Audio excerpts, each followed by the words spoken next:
മാണിക്കച്ചിറകുള്ള മാറത്തു കോരിയുള്ള വായാടി പക്ഷിക്കൂട്ടം വന്നുപോയി.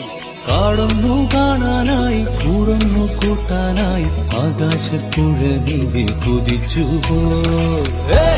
കണ്ടു മലനിര